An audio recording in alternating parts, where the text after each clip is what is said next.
Imagine que você está recebendo amigos numa reunião na sua casa.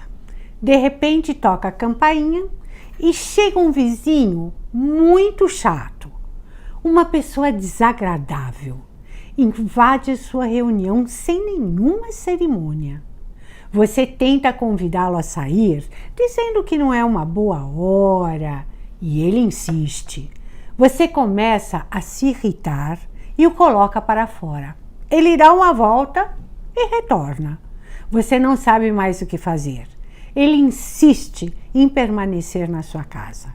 Você agora está totalmente voltado para tirá-lo da sua casa e não está mais desfrutando da presença dos seus amigos e do prazer da reunião. Até a hora que você decide deixar esse vizinho inconveniente para lá, sem se incomodar com a presença dele e voltar a sua atenção para os amigos que estão se divertindo na reunião na sua casa. Essa é uma metáfora dos sentimentos e pensamentos indesejáveis que aparecem sem o nosso convite e que mudam o nosso humor e atrapalham as nossas vidas. E é sobre isso que nós vamos falar hoje. Como lidar com sensações e pensamentos desagradáveis. Venha comigo!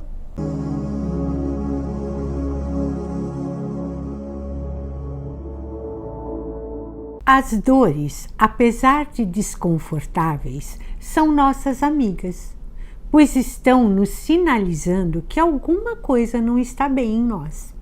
Assim também são as nossas sensações e pensamentos indesejáveis. Quando eles aparecem, nos alertam que temos uma situação que estamos necessitando dar uma maior atenção. Mas nós não fomos educados para acolher naturalmente os sentimentos negativos. Muito pelo contrário. As sensações ou pensamentos negativos devem ser ocultados, muitas vezes até de nós mesmos, pois são socialmente incorretos e intimamente vistos como ameaçadores e perigosos. Mas a questão é que nós não podemos controlar o que sentimos. As sensações são reações psicofísicas que acontecem automaticamente frente a como o corpo e a mente estão interpretando um determinado acontecimento. Assim como nós não podemos não sentir calor diante de altas temperaturas externas, também não podemos deixar de sentir raiva diante de algo que nos machucou. É natural. E todas as sensações também induzem a pensamentos automaticamente. Na neurociência, existe uma discussão entre quem surge primeiro, sensações ou pensamentos. Mas o que sabemos com certeza é que eles se estimulam mutuamente. Toda vez que sentimos, pensamos. E todas as vezes que pensamos, vamos estimular sensações físicas e ou emocionais. Todos nós temos emoções agradáveis, como amor, alegria, prazer, entusiasmo, gratidão. Mas também todos nós temos emoções negativas, como inveja, vergonha, culpa, nojo, raiva, etc. Sentir ou pensar não define quem somos. O que molda e define o tipo de pessoa que somos é a maneira como lidamos com esses sentimentos. Portanto, fugir ou negar não é a melhor saída que temos, pois sentimentos reprimidos no inconsciente geram pensamentos autônomos. Quer um exemplo? Pensamentos catastróficos do tipo assim: tudo vai dar errado, eu fracassarei com certeza. Comportamentos evitativos como eu não vou ao shopping porque vou passar mal. Ou compulsões como preciso um doce agora para me acalmar. Os sentimentos e pensamentos reprimidos agem em nós como fantasmas. Nós não os vemos, mas eles nos assustam e geram medos. Quanto mais soubermos de nós, melhor podemos conduzir a nossa vida. Mas para saber o que se passa em nosso interior, o primeiro passo é aprender a olhar para dentro, apropriar-se de si.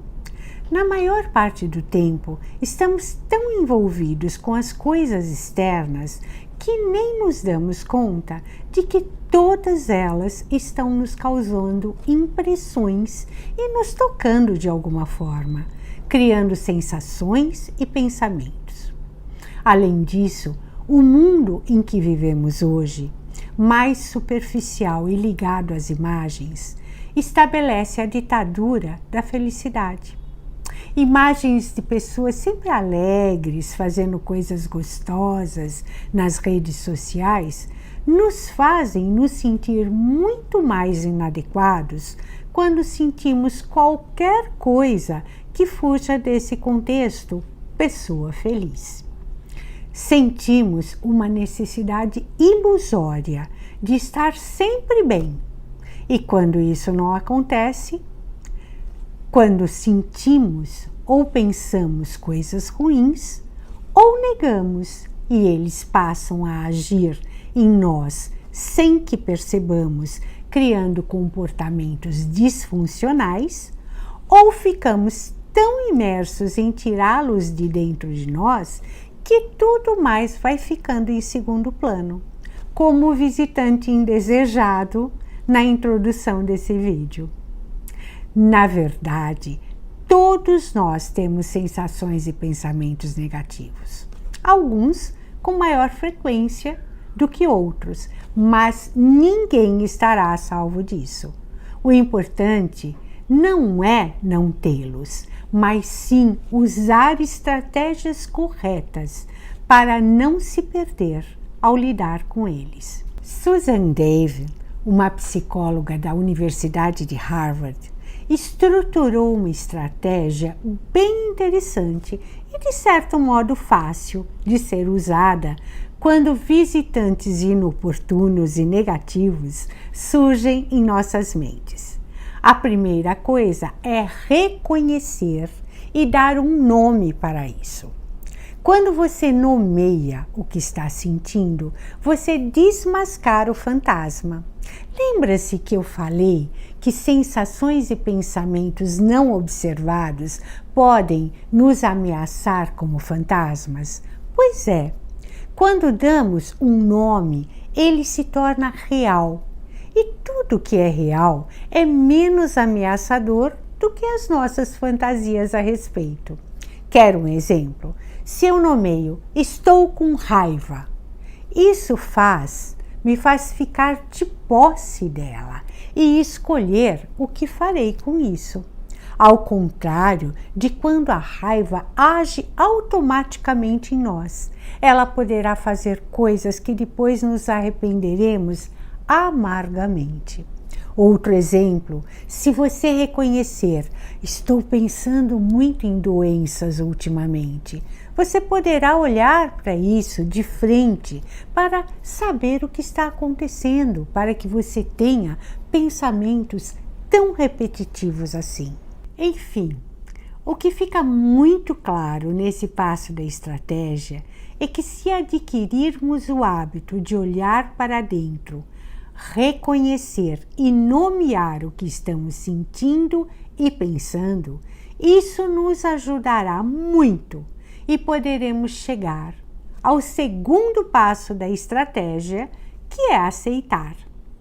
Todas as vezes que não aceitamos alguma coisa, ficamos brigando com ela e despendendo muita energia.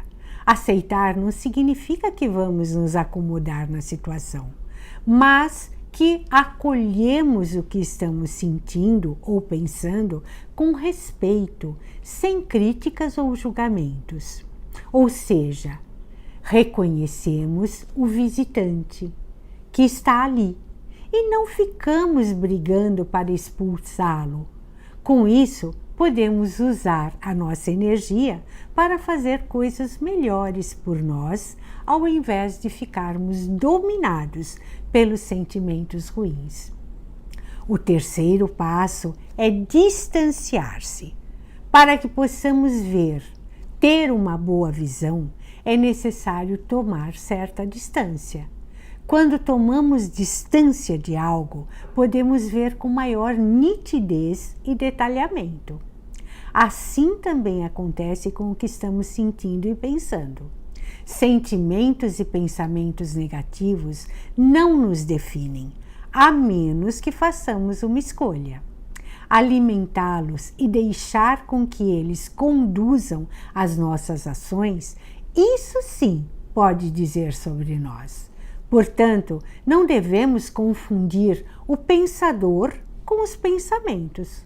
O pensador é quem decide e conduz os caminhos a serem tomados. O pensador é o motorista.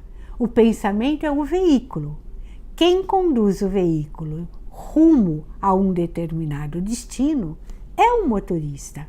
Então, por piores que sejam as sensações ou os pensamentos presentes, devemos lembrar que são somente sentimentos e pensamentos e que eles mudam o tempo todo, que são passageiros, que não definem as nossas vidas.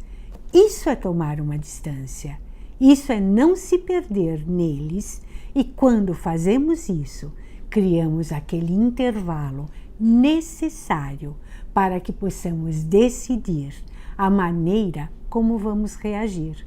Com isso, nos apropriamos das nossas ações, deixamos de ser comandados pelos sentimentos e pelos pensamentos negativos. Quer um exemplo? Quem, diante de situações de muita dor, já não pensou que a morte poderia ser uma solução para não sentir? Mas a maioria de nós não fez essa escolha, não é mesmo? Respiramos e optamos por seguir em frente, apesar do ocorrido. Todos nós temos sentimentos, mas não somos os sentimentos. Somos muito maiores. Sentimentos vêm e vão. Fazem parte de uma jornada pessoal muito maior. E o último passo dessa estratégia é justamente escolher a forma como vamos reagir aos nossos sentimentos e pensamentos. As ações, sim, falam mais a nosso respeito. Como agimos é que determina quem somos. E as nossas ações estão sempre vinculadas aos valores que temos. E quando fogem da direção dos nossos valores pessoais, ficamos nos sentindo culpados. Os valores pessoais, eles funcionam como uma bússola. É o norte que direciona as nossas escolhas, a nossa vida. Reconhecer os nossos valores fornece a direção que devemos seguir.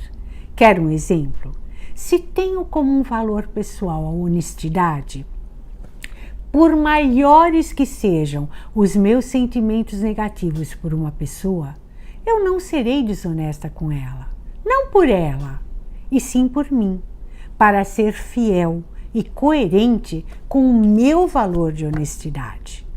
Por isso é tão fundamental definir os nossos valores pessoais, ou seja, as atitudes e condutas que temos e que fazem com que sintamos orgulho de nós mesmos. Então, para resumir, o importante mesmo não é o que você sente. Isso pode e vai mudar. O fundamental é o que você faz com aquilo que sente ou pensa. Lembre-se da palavra nade diante de situações difíceis na sua vida. Nade, de nadar mesmo. Não se afogue. O N, de nomeie o que está sentindo, de forma simples. Use uma palavra só. Raiva, triste, confuso, nojo. Com isso, você traz o fantasma para o seu campo de visão. O A aceite o que está sentindo. Pare de brigar com você. Economize a sua energia. Distancie-se. Você é o condutor. Os seus sentimentos ou pensamentos são somente o veículo. Você que dirige. Não tenha medo. Você é muito maior do que isso. E o E de escolha. Escolha sempre baseado na pessoa que você quer ser. Qual é a melhor forma de reagir? Lembre-se, os sentimentos mudam, mas a forma como reagimos deixam marcas por muito tempo. Nós não podemos controlar os sentimentos, mas podemos utilizar boas estratégias para decidir como reagir quando eles aparecem. Espero ter ajudado você e que você pratique o NAD nos momentos difíceis da sua vida. Obrigada pela sua atenção. Namastê. Até a próxima. Beijos.